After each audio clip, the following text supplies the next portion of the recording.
With that, ladies and gentlemen, please put your hands together now. And please help me welcome on stage Mr. Vishwas Patel, Chairman, Payments Council of India, and Mr. Kris Gopalakrishnan, the chair at GFF 2025. And ladies and gentlemen, may I please request you all to rise up and welcome the Honorable Minister of Finance and Corporate Affairs, Srimati Nirmala Sitharaman. With that, ladies and gentlemen, may I now request all of you to please take your seats as we commence this very important segment here at the GFF 2025.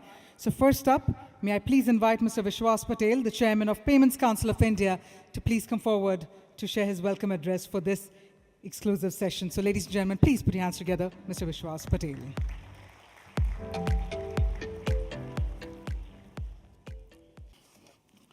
So good afternoon, friends. Honorable Minister for Finance and Corporate Affairs, Nirmala Sitharaman ji, Kris, the chair of our Global Fintech Festival Advisory Board, Sohini from NPCI. Okay, welcome to the vibrant city of Mumbai and welcome to the 6th edition of the Global Fintech Festival, the world's largest fintech festival. The event over the next 3 days is bringing together the sharpest mind to chart out a better future, which is powered by AI. Over the next few days, we are privileged to host thousands of delegates and exhibitors across the globe. Together, we will explore the advancements in digital payments, unveil cutting-edge technologies, and engage in thought-provoking discussions about AI and its impact on digital payments and the regulatory challenges that shape our industry. For us, it's also critical to discuss on the education of the new digital payment users, where we go beyond the existing 300 million users, specifically from fraud perspective. Even from digital payment service providers' perspective, we need to have a thought about the revenue streams. Also, we also need to, it's a unique opportunity to discuss these critical issues, share insights, forge partnerships, and ignite ideas and drive the future of financial services. From startups to established institutions, we are all here to learn from one another and to challenge the status quo, to envision a future where financial inclusion is a reality for all. I'd also like to use this occasion to be grateful to Honorable Prime Minister Sri Narendra Modi ji for gracing this event. He'll be coming for the 2nd year in a row and imparting his valuable foresight, creativity, understanding, as well as ideas to drive the future of financial services. We are also grateful to Honorable Finance Minister Nirmala Sitharaman ji for supporting PCI and the Global Fintech Festival from inception. She has been a true champion of Indian digital payment industry and has always been accessible to us to resolve many of our industry's issues. Under her visionary leadership, our country has made remarkable strides in financial technology, championing initiatives that empower citizens and foster innovation. Her commitment to creating a robust regulatory framework has been instrumental in nurturing the fintech ecosystem, making India a global leader in this space. I now invite Kris to say a few words. Please, Kris. Thank you.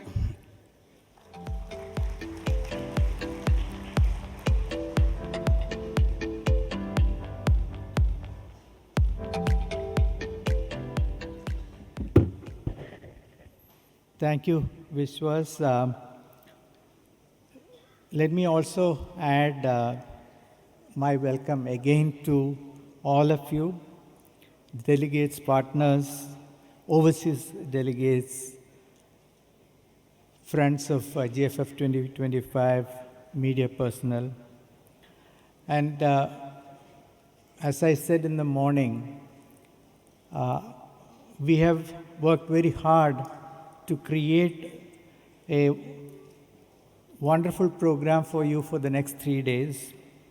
We have worked hard to put together a platform that allows us to deliberate and come out with ideas and plans for the future so that we can create a financial ecosystem, not just in India, but to the world, that's inclusive, that's driven by technology, and that allows us to look at a platform that leverages the best in the world. Now, India is one of the brightest spots in the global economic landscape. It's the fastest growing, stable, large economy in the world.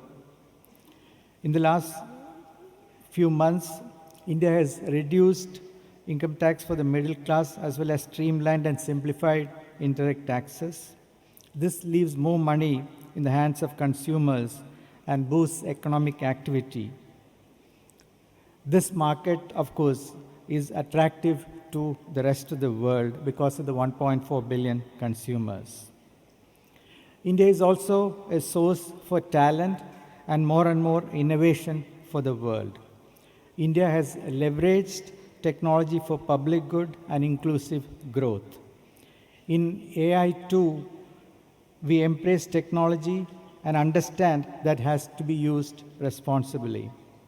The government and regulators, along with industry, have created an ecosystem that nurtures innovation and entrepreneurship. The explosive growth in the fintech space is the result of these. This platform is a result of this collaboration. It is in this context that I welcome the leader who has catalyzed this growth combined with stability. And it's my privilege to request Honorable Finance Minister of India, Srimati Nirmala Sitharaman ji, to inaugurate GFF 2025 and deliver the inaugural keynote address. Ma'am.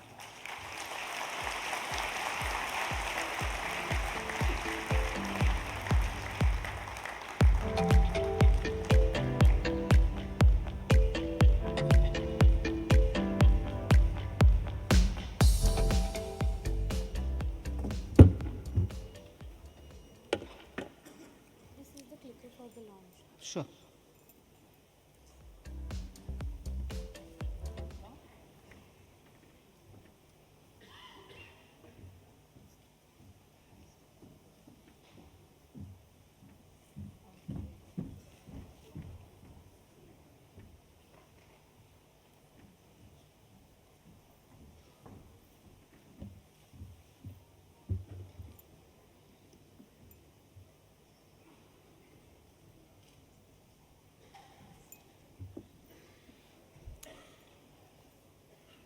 Good morning, and what a energetic gathering. Thank you, Kris, for inviting me to be here. There's so much happening among yourselves, but I thought I'll just touch up on a few things which are happening from the government side. When it comes to talking to business, when it comes to talking to people in research and technology, we like to remain in the fringes and watch. We like to remain in the fringes and help where we are asked to come in. And that broad guiding principle derived from Honorable Prime Minister's guidance that we have to enable businesses and not interrupt in their progress. And that is what brings me here with a sense of hesitation that while I like to benefit from the conversations which are going to happen here, equally I'm not here to say, oh, the government has come to inaugurate. No. It might be the way Kris has put it out, but I'm here to just let you know what we have done till now on the request of the industry and what we will want to take away from these 2 or 3 days deliberations. So take what I speak in that spirit. So, formally, it gives me immense pleasure to be here, especially in its 6th edition of the Global Fintech Fest. Actually, over the years, it has gathered so much momentum that it has truly evolved into a global forum and an assembly of accelerating collaboration and shaping the international discourse on the future of financial technology.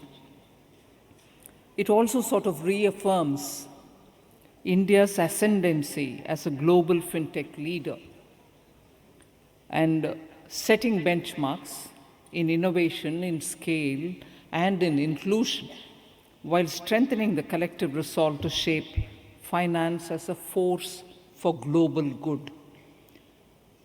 There are observations which one can always immediately make when you do it for the global good, when you do it as a public infrastructure.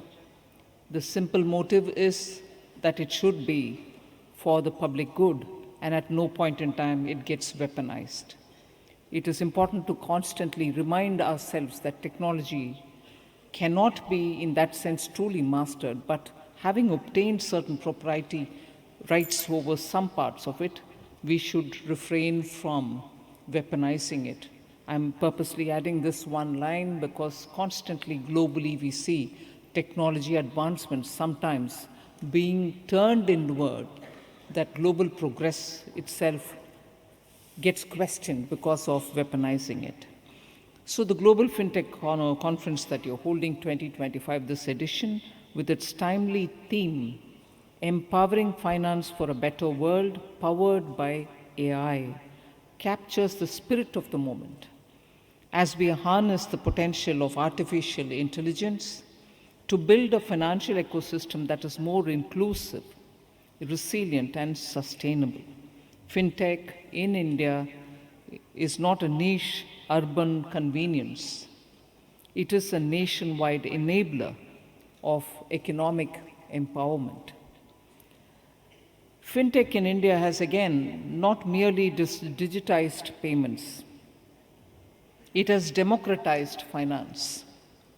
It has transformed financial access into a public good, empowering millions to save, invest, borrow, and ensure themselves with dignity and transparency. India's journey in innovation and adoption with respect to new financial technologies is a story of unprecedented transformation.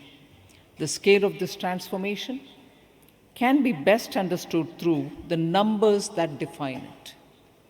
In a span of a single decade, we have connected a population equivalent to that of the entire European Union to the formal banking system, opening over 56 crore Jan Dhan bank accounts. India is now ranked third in the world for the number of fintech companies and also leads in digital payment volumes, having processed over 18,580 crore UPI transactions worth 261 lakh crore rupees in 2024-25. Nearly half of the world's real-time digital transactions happen in India with adoption rates of 87% compared to the global average of 67%.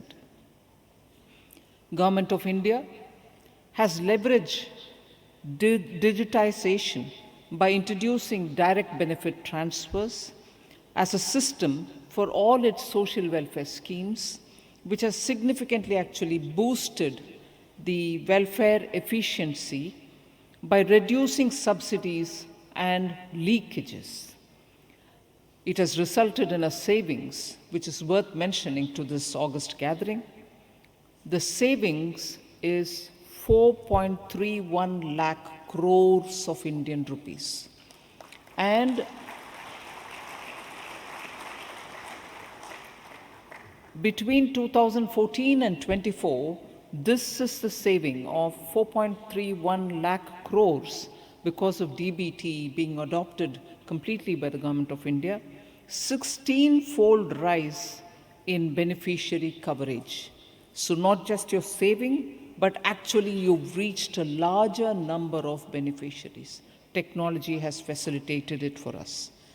So a shift from paper-based disbursals to direct digital transfer has ensured that public funds reach the people that they are meant for and not for ghost entities. So the DBT model presents a valuable lesson, and as the first spark, I would say, it can also absorb a lot more better technologies, better innovations, better ways of handling technology, and so on. You have a world out there for you all to be innovative, even about improving the DBT's efficiencies. So the contributions of startups, engineers, entrepreneurs, investors in this have been immense.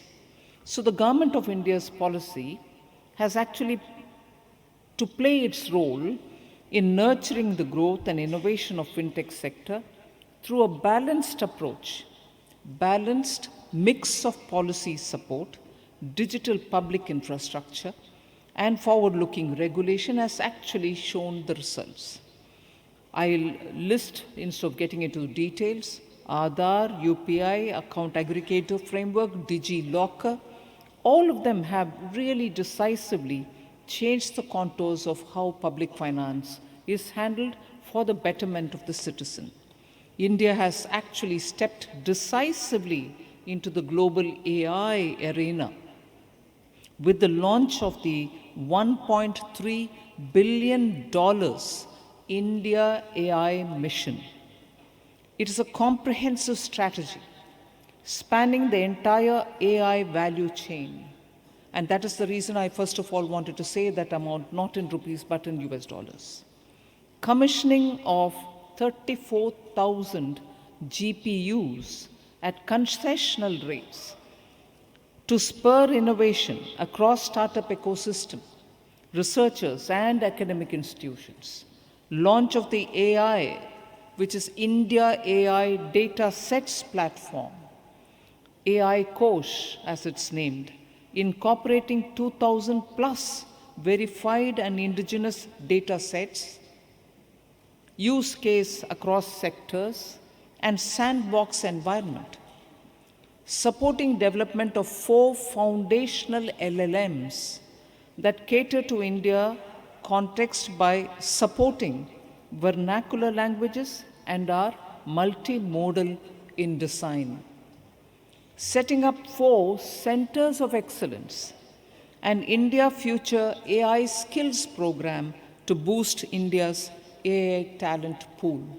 So these are first lot of steps that we have taken with the AI, meaning India AI mission. Now a word about the GIFT City.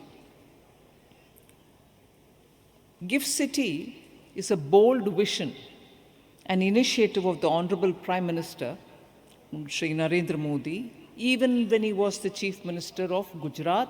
Now it is in a full bloom. It presents immense opportunities to the fintech sector.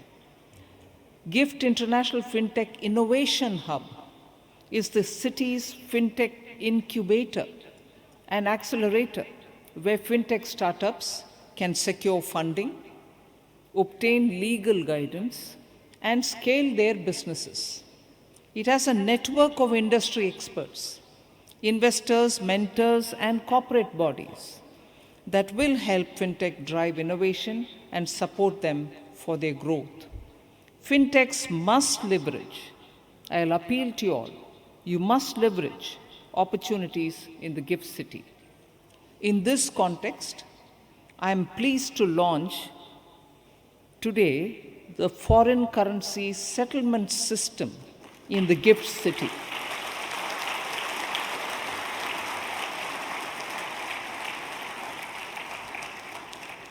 So that tells me I don't need to explain what it is.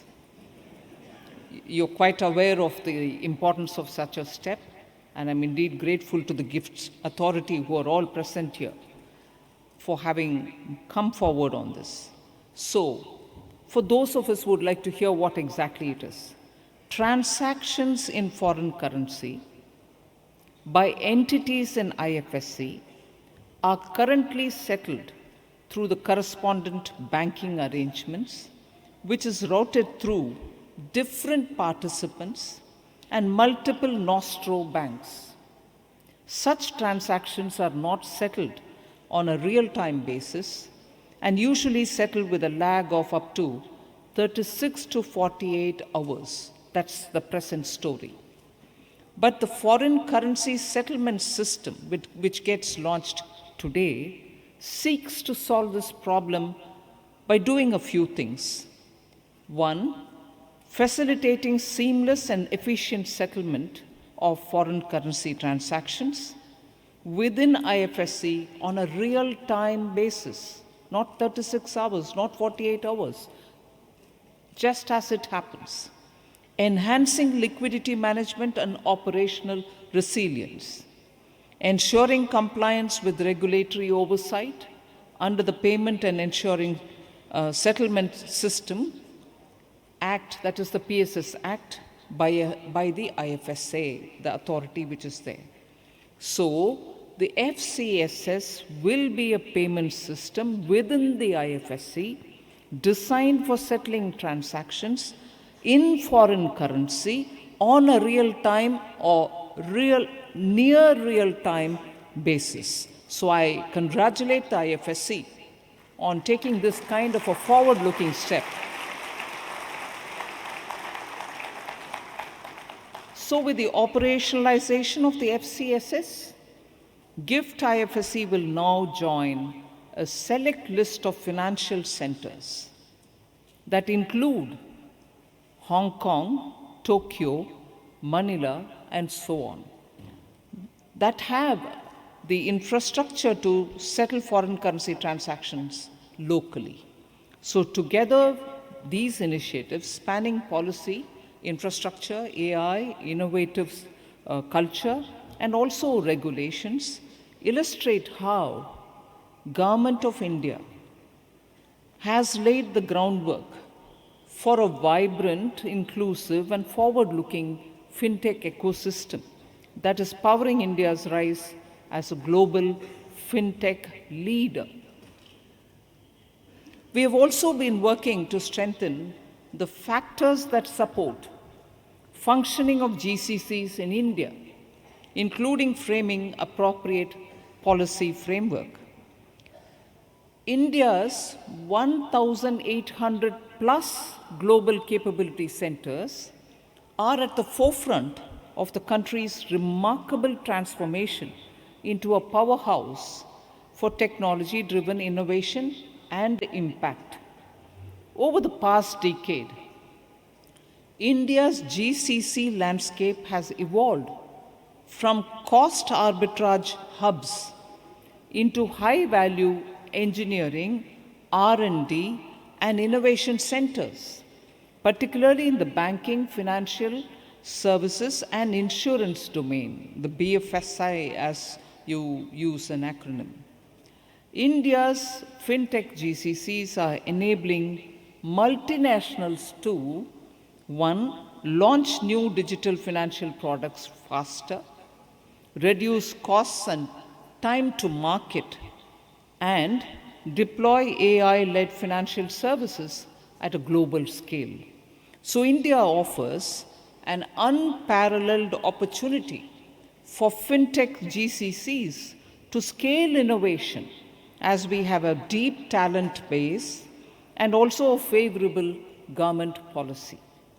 India offers access to cost-effective and high-quality technical, entrepreneurial, and financial services talent pool.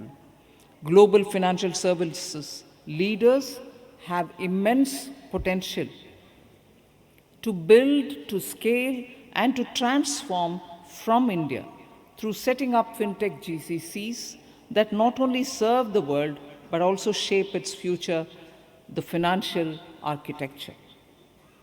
The theme of the GFF 2025, Empowering Finance for a Better World Powered by AI, is apt given the rapid developments in AI across the world.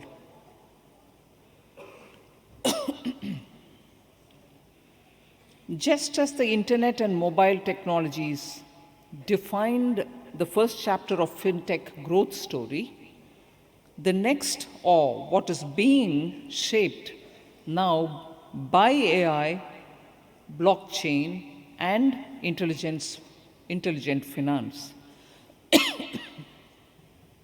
Sorry. Fintechs must use the technologies to design better product and services. Thank you. Next.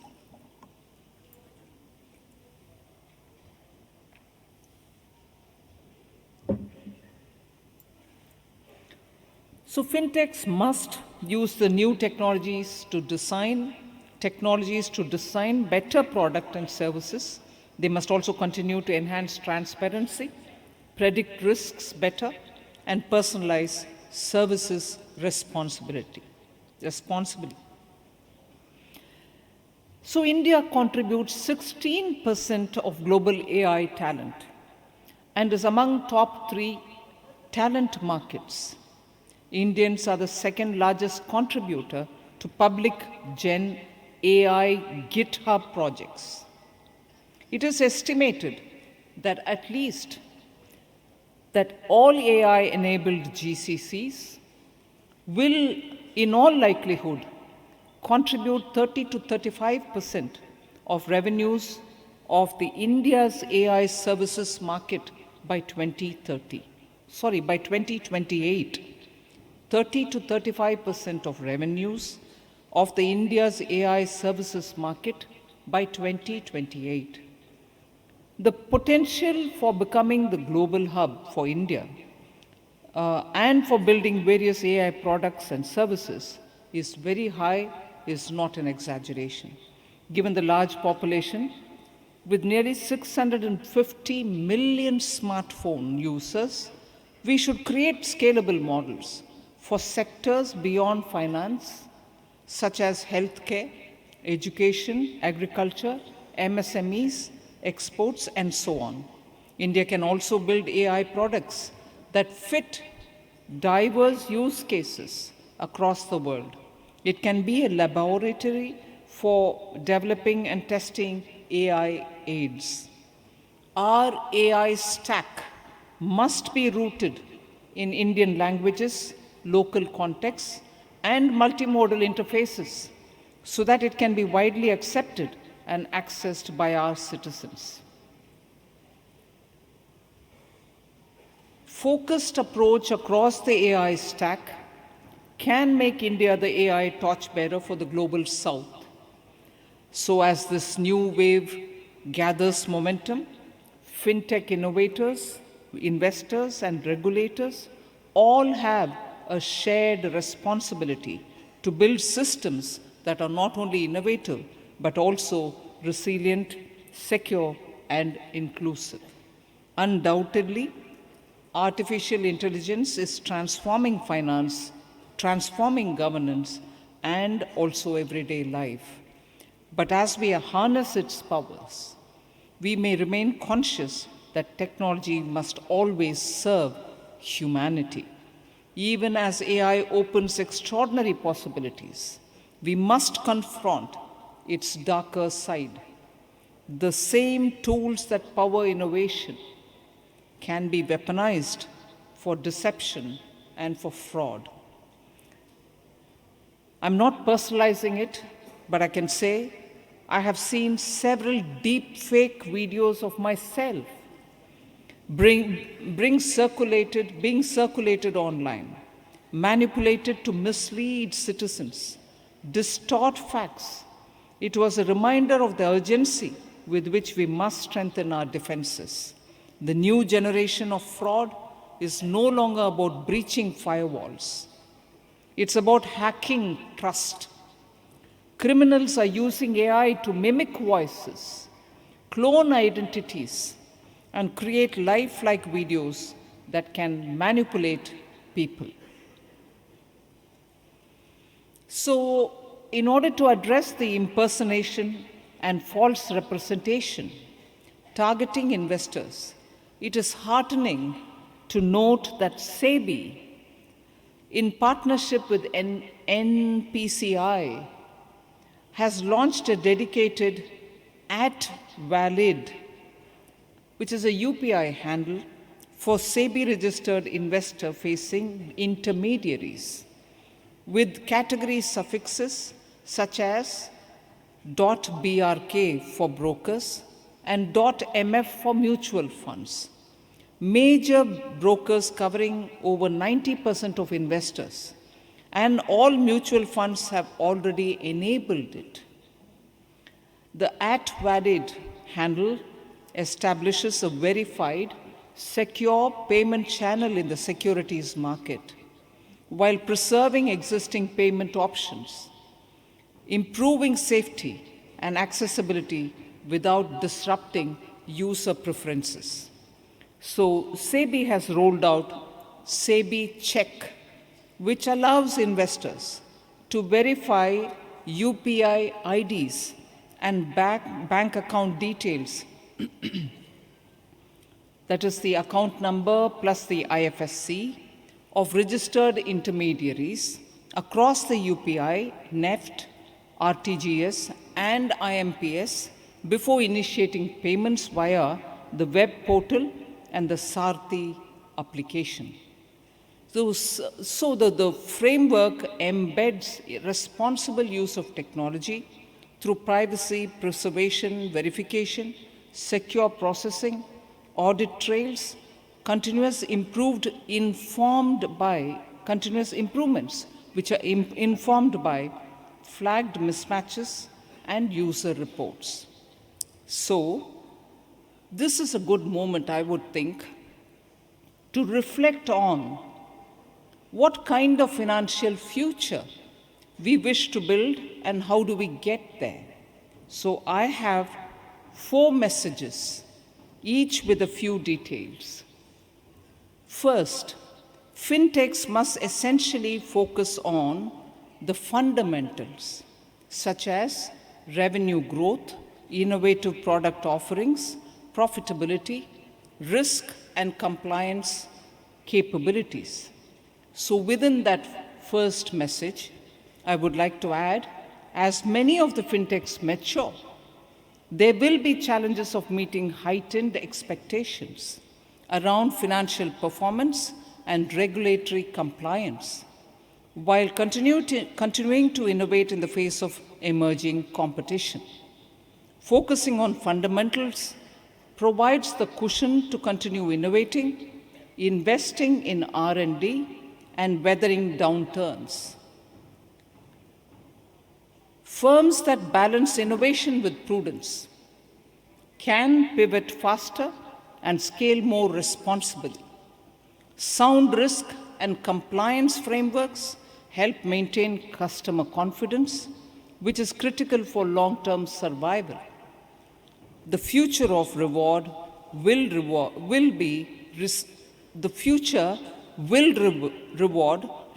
resilient innovators and not just disruptive entrants. The second message, global fintech revenues are projected to touch $1.5 trillion by 2030, in less than 5 years. But rapid growth also brings responsibility. In my second message, I'd like to say a few things more. In a country as diverse as India, with varied levels of literacy and digital familiarity, the shift from offline cash-based system to online fintech ecosystem comes with real challenges. Digitalization introduces significant challenges in terms of cybersecurity breaches, digital fraud, to unethical lending practices. As millions of citizens join the formal financial system, the focus must be to expand beyond innovation towards trust, safety, and inclusion. Speed and scale must walk hand in hand with safety. Regulations too must evolve, ensuring that the fintech revolution remains secure, responsible, and sustainable for the long run. My third message now, responsible regulation is not a brake on progress. It is a seatbelt for safe acceleration. Through the RBI regulatory sandbox and the self-regulatory organizational framework, SRO framework, we have created space for experimentation with accountability. These mechanisms encourage responsible innovation in a supervised setting. Work with the regulator. Share insights with from your plans and experimentation so that the next generation of fintechs can build on stronger and safer ground. My last and the fourth message, fintech sector must help cover the small remaining gaps in our financial ecosystem. What are they? Bring your creativity and technological prowess to solve the persistent challenges of credit access for our MSMEs, financial inclusion for our women and gig workers, and the development of innovative green financing and sustainability-linked products that can empower our transition to a low-carbon economy. After all, one additional observation, which many of you all would like to hear with a bit of a hesitation, AI itself requires huge power to run it. You need to have a sustainable green supply of the guzzler that AI is. We cannot overlook that fact. Help us build the tools that will power a secure, sustainable, and equitable future. So to conclude, 3 decades ago, in 1995, India's first ever mobile phone call was made between Delhi and Kolkata. What seemed like a modest technological milestone ignited a revolution that reshaped how 140 crore Indians live, work, and connect. Mobile phone has evolved from a luxury into an indispensable tool of empowerment. Now, it is now India's bank, classroom, and television, the centerpiece of its digital transformation, India's digital transformation. So as we move towards Vikasit Bharat by 2047, we must all collectively ensure that technology continues to serve as a bridge and not as a barrier. It must deepen trust, safeguard privacy, and uplift every citizen it touches. To fight the newer challenges, from deepfakes to cybersecurity breaches, we need a whole of the society approach. All of us will have to be in it together to address that threat. Every part of the ecosystem has to play its role. The regulators, the fintechs, the startups, the citizens. Each of us must act with shared purpose and mutual trust. So our national mission must be to create a system that is not only the most innovative and inclusive in the world, but also the most trusted and resilient. So thank you for listening to me patiently. Wish you all the very best for the next 3 days.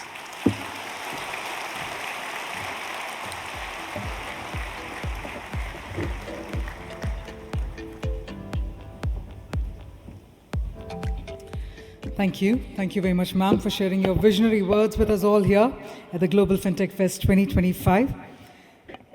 And now, ladies and gentlemen and distinguished guests, it's in fact now the time to mark a major milestone in India's fintech evolution with the launch of the Foreign Currency Settlement System, or FCSS, as ma'am had also mentioned earlier. And this at the India's maiden International Financial Services Center in Gift City, which is why now, on behalf of the IFSCA, we now invite the Honorable Finance Minister, Srimati Nirmala Sitharaman ji, to please inaugurate GIFT IFSC's Foreign Currency Settlement System with a click of this button.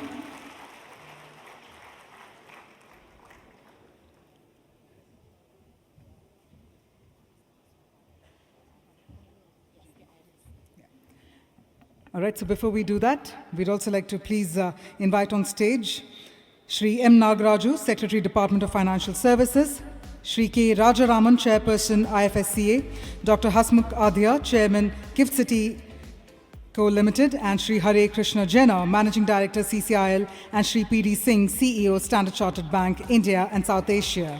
To also please join the Honorable Finance Minister and our dignitaries on the dais.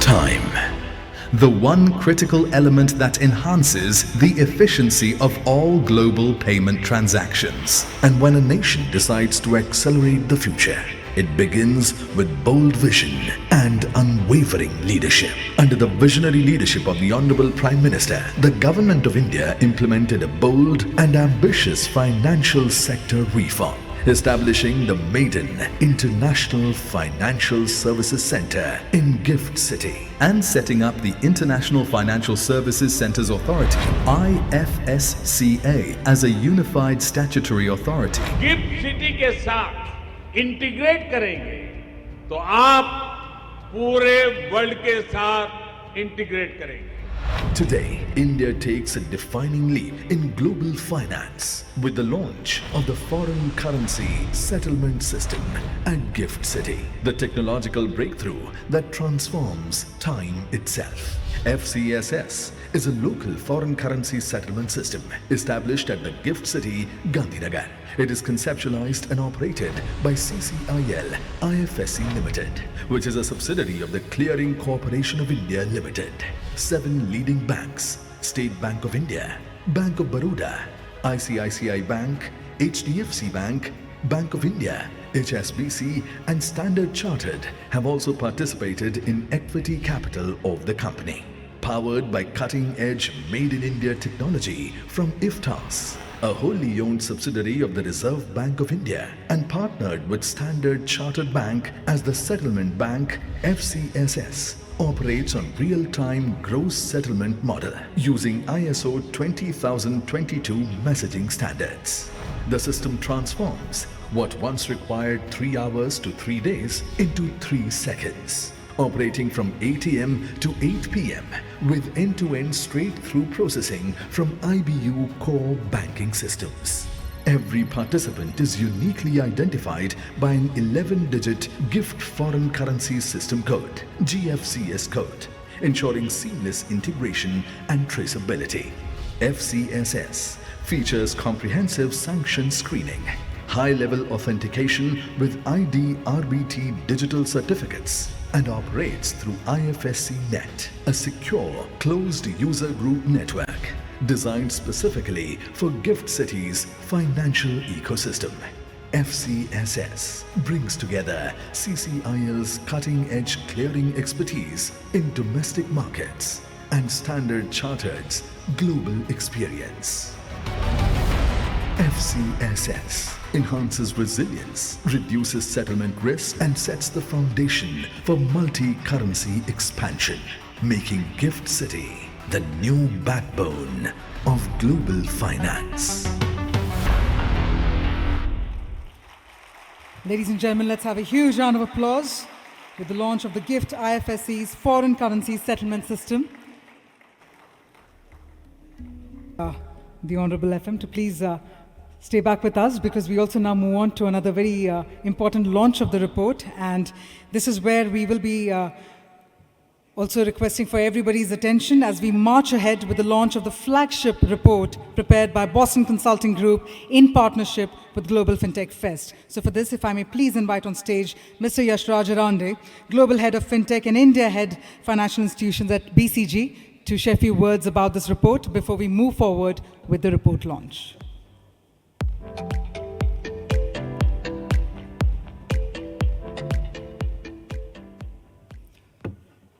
A very good afternoon to all of you. Honorable Minister of Finance and Corporate Affairs, Kris sir, Chair, Vishwas, Sohini, and members of the GFF Advisory Board. It is not lost upon us that the Global Fintech Fest not only wants to set standards on innovation, on scale, but I think one of the most critical dimensions on which we want to really set the global benchmark is on thought leadership. And it is with this agenda that this year's flagship report has been constructed. It's a culmination of 6 months of effort, which captured the collective wisdom of 70 plus thought leaders around the world, 100 plus founders and investors who were surveyed, significant primary research, as well as a lot of analysis that has gone into representing what we believe is the voice of the industry as we think about the future of finance in the context of AI. Madam Finance Minister said something really pertinent on the dais today. She said that technology has to be in the service of humanity. And it is with that logic that the report is anchored convergence. While multiple other global thought leadership papers have spoken about AI, often it is quoted in the context of replacing humans. But what we have spoken about is the convergence of humans and AI to unlock the full potential. Now, Bharat and intelligence has had a long and ancient association. We have a new form of intelligence called artificial intelligence. But we still stand at the cusp of a major opportunity to combine our talent, our technology, our capital, and our scale to make path-breaking contribution to the future of humanity by leveraging technology of AI and finance. This report makes a set of important recommendations and findings for all the participants of the industry, for policymakers, for investors, and for the talent that is going to be investing their careers and making this their life's purpose. The first is that AI for all. We have to imagine that every citizen should have access to AI at an affordable cost. And we took the effort to build a blueprint which is available now after the report is released to all of you for free. And this blueprint talks about if we were to make AI available to an average human for ease of living, and if we were to make an AI CFO available to an owner of a small and medium enterprise as a CFO product, what will it cost? And madam, at today's scale of India, just today, we believe that after a detailed bottom-up assessment for something as low as 200 rupees per month, this can be made available to Indian citizens and Indian MSME founders. If we are able to scale up to all the working women, the self-help groups, to the MSMEs, 60 million MSMEs, and a fraction of those, even 50% of those adopt it, we believe the cost can come down to as low as 50 rupees. And that is something that truly only an India can provide. This will have integration into our DPI framework, the account aggregators, and also to the multiple government schemes which have been launched, which can be made accessible to the average Indian and the average Indian entrepreneur. The second is, we want to really throw a challenge, which is how can we solve the 220 conundrum? The 220 conundrum is that India generates 20% of world's data, yet we have only 2% of world's data centers, 5 gigawatts of capacity. If we are able to unlock this potential, it will create huge employment, but frankly, it is also an opportunity for us to become the data center capital of the world. And our assessment is that this is well within the reach of doing it. Third is how do we unleash risk capital so that innovation flourishes in India? One of the most interesting facets about highly innovative markets is that for an idea which has a 10% probability of success, you can find $50 million of capital in literally no time. We believe in India there is 10 lakh crores of capital which is sitting, which with some very minor reforms can be deployed towards this purpose. And we have sized and we have a recommendation on how to make this happen. Fourth, we want to make the simple and important point that those of us who follow Mag 7 the magnificent 7 companies in the world, which represent roughly 4 or 5 times of India's market capitalization, they are actually not 7 companies. They have 1,000 companies. In the last 10 years, these 7 companies have done 1,000 acquisitions. If we have to make M&A accessible to India, then some of the moves that have already been made by the governor in terms of allowing financing to, by bank financing to M&A is a great move.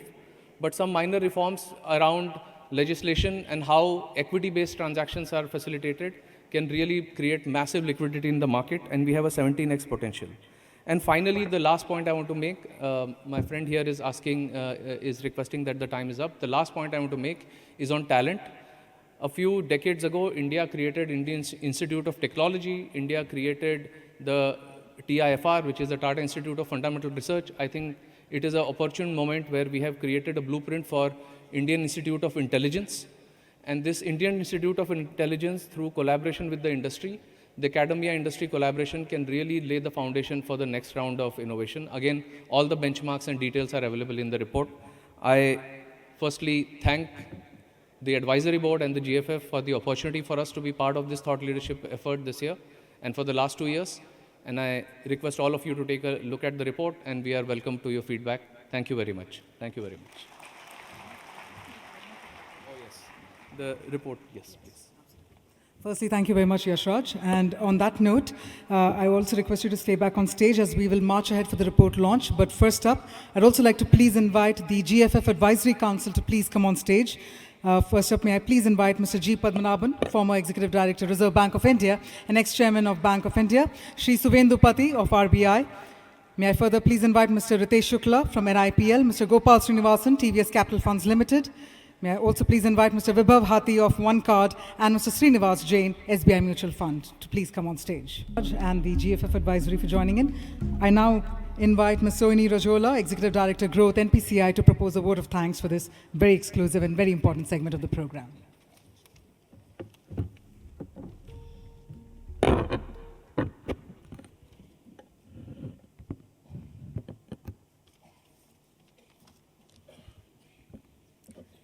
Honorable Finance Minister, Srimati Nirmala Sitharaman ji, respected dignitaries on the dais, distinguished guests, ladies and gentlemen, all the delegates to the Global Fintech Festival, a very good afternoon.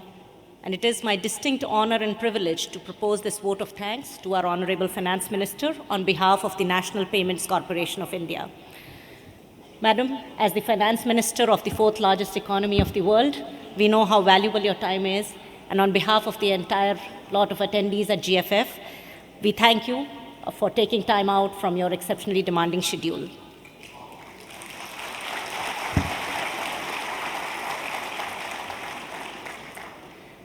And I want to begin this vote of thanks by first thanking the policymakers of the nation for showing us a dream of Viksit Bharat.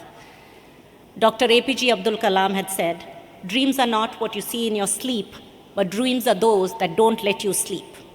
I think this dream, which envisions India as a developed nation by 2047, coupled with the on-ground policy support, has been the wind beneath the wings of the digital payment ecosystem in India. And we at NPCI are working tirelessly to manifest this dream by revolutionizing the digital payments ecosystem, not just in India, but also across the world.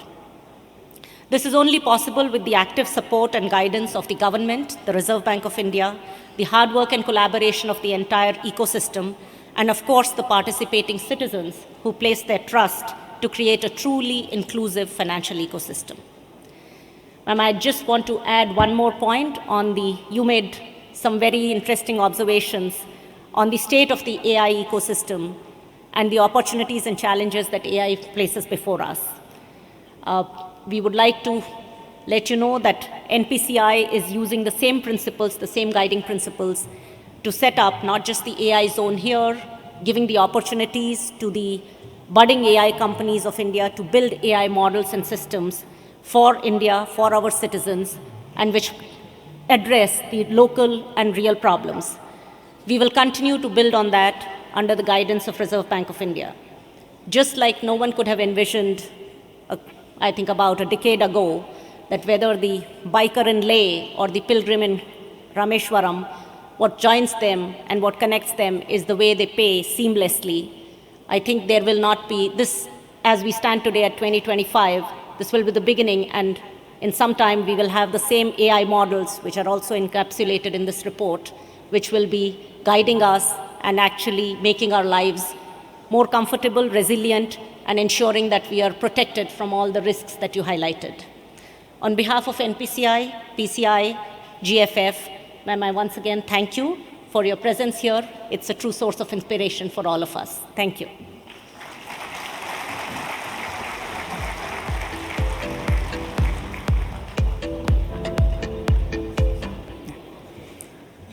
Thank you very much, ma'am. And with that, we once again extend our heartfelt gratitude and our heartfelt thanks to our Honorable Finance Minister of India, Srimati Nirmala Sitharaman, for joining us here at the Global Fintech Fest 2025. Can we have a huge round of applause one more time to thank Srimati Nirmala Sitharaman ji for her august presence here at the Global Fintech Fest 2025.